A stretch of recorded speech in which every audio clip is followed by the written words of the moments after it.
दोस्तों, राम राम नमस्कार। उम्मीद है आप लोग बेहतर होंगे, खुशहाल होंगे, मस्त होंगे। तो आइए अब हम लोग बात करते हैं जिस टॉपिक पे हम लोग बात करेंगे आज।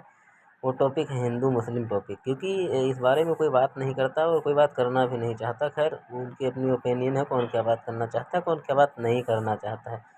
तो देखिए, मैं आप लोग देख ही सकते हैं कि मैं तो हिंदू हूँ और आप भी होंगे। और जो मुसलमान हैं, मैं उन्हें उनसे मुझे कोई दिक्कत नहीं है, क्योंकि अगर एक मरी हुई मछली तालाब को गंदा कर सकती है, तो व्यक्ति कोई भी हो, हिंसक व्यक्ति किसी भी माहौल को गंदा कर सकता है। तो दोस्तों, अभी नूह हिंसा हुआ, कश्मीर में हिंसा हुआ था, बेंगलोर में हिंसा हुआ, बांग्लादेश में हिंसा हुआ था, दिल्ली में भी हिंसा हुई थी।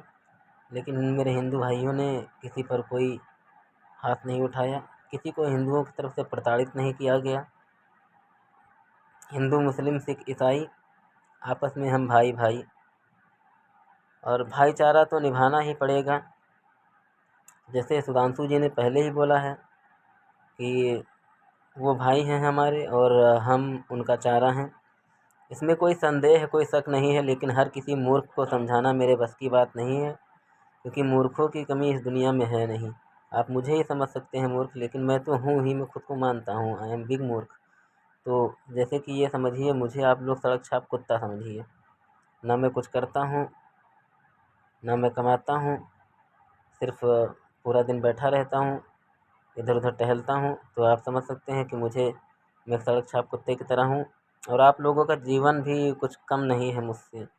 अगर आपको लगता है कि मैं एक अच्छा व्यक्ति हूँ या कुछ काम का व्यक्ति हूँ, तो नहीं नहीं, आप भी मेरी तरह महामूर्ख और जीवन में इसलिए आए हैं ताकि अपनी नर्क भरी ज़िंदगी को नर्क के समान जी सकें और उसके बाद मृत्यु लोक को सिधार जाएं।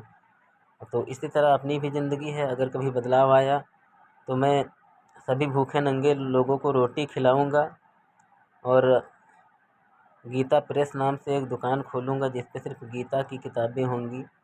और पूरी पब्लिक को मैं फ्री में बांटूंगा उन किताबों को, ताकि कुछ महामूर्खों को ज्ञान मिले। और ज्ञान ऐसा होना चाहिए जो सच्चा हो, जो श्रद्धा से भरा हुआ हो।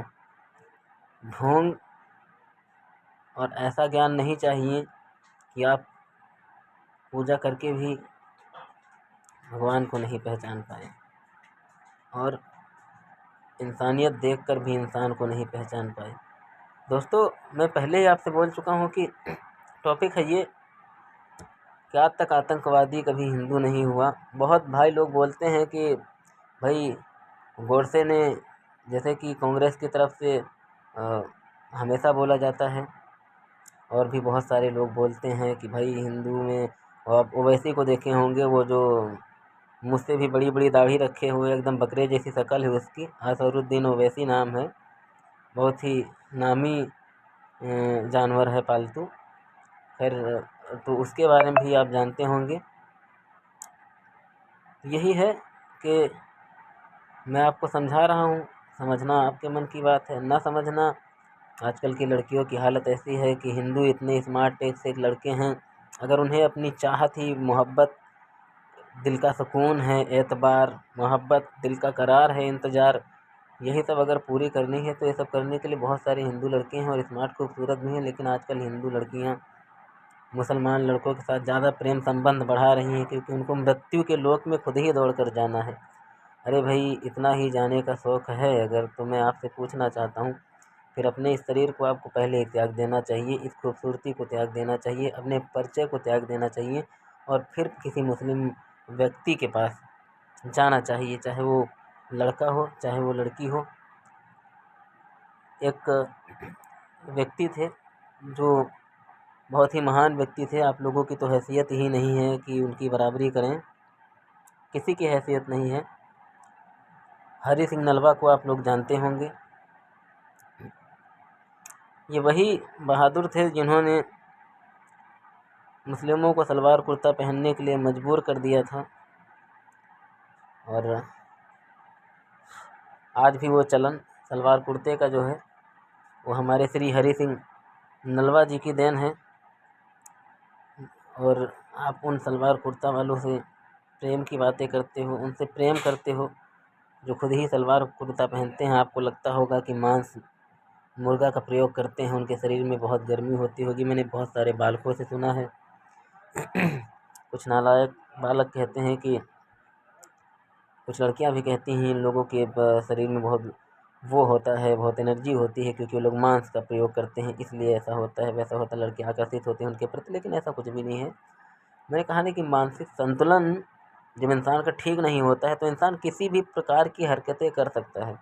आजकल का इंसान जो है वो किसी जानवर से कम नहीं, और बैठा हुआ, सोया हुआ, टहलता हुआ नाकाम इंसान सिर्फ एक जानवर के भांति ही है। और मैं आपको बताना चाहूँगा, वीर सावरकर तो वो एक ऐसे व्यक्ति थे जिन्होंने अपने देश के लिए लड़ते लड़ते बलिदान दे दिया। अगर उनको कोई आतंकवादी कहे तो वो आतंकवादी नहीं हो सकते, उन्होंने देश के लिए बलिदान दिया। अगर बिन लादेन को कहा जाए, ओवैसी को कहा जाए, ओबामा को कहा जाए, ये सब लोग आतंकवादी हैं। और भी बहुत बड़े बड़े आतंकवादी हैं। मैं क्या उन मरी हुई हस्तियों का नाम गिनाऊं, क्योंकि मैं मुर्दों का मजाक नहीं उड़ाया करता। दोस्तों मैं आप लोगों को और भी इसके बाद जानकारी दूंगा। मैं ज़्यादा वीडियो को लंबी नहीं करना चाहता, सिर्फ यही कहना चाहता हूँ, अपने धर्म को पहचानिए, अपने आप को पहचानिए। जब तक आप खुद को नहीं पहचान पाएंगे तब तक आप किसी चीज़ को नहीं पहचान पाएंगे। आप पहले खुद में झांकिए और समझिए कि आप एक व्यक्ति हो या सिर्फ व्यक्ति कहलाने के लायक हो। चलिए फिर वीडियो में मिलते हैं, नेक्स्ट वीडियो बनाएंगे। तब तक के लिए अपना ख्याल रखिए सभी लोग। धन्यवाद। राम राम।